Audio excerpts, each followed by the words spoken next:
Okay, we've obviously travelled down to the southernmost part of the Iberian Peninsula, and we're in Gibraltar.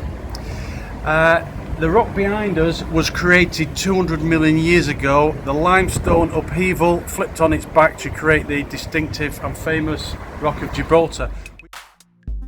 The word Gibraltar comes from the words Jebel al-Tariq, which means Tariq's mountain or Tariq's rock.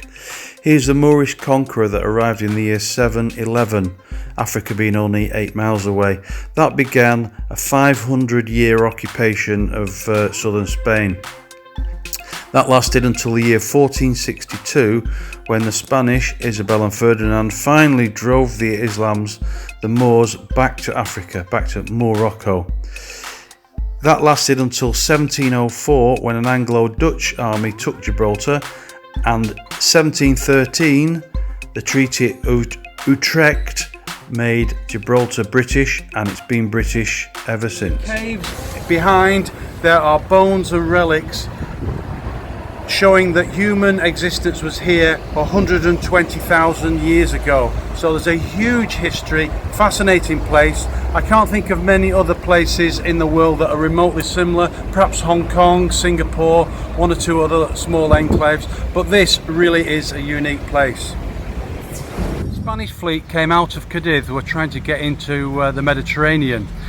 Nelson's fleet cut them off at Trafalgar, Cape Trafalgar, and the wounded and the dying were brought here to Gibraltar. So the majority of those that died in the Battle of Trafalgar were actually buried at sea.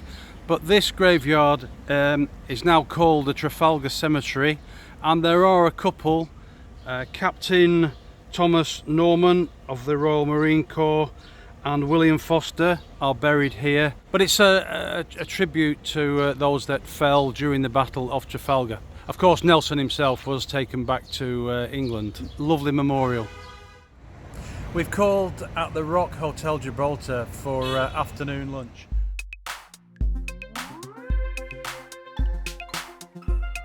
So, truly in the footsteps of the rich and famous. So with Main Street shopping, the cable car, the rock tours with the caves and the nature reserve at the top of the rock, Gibraltar is a great place for a day trip. Apart from the border crossing, even with both Gibraltar and Spain being in the European Union, Gibraltar being outside the customs union, it can be a bit of a pain, to say the least. Apart from that, Gibraltar, great place, as I say, for a day trip.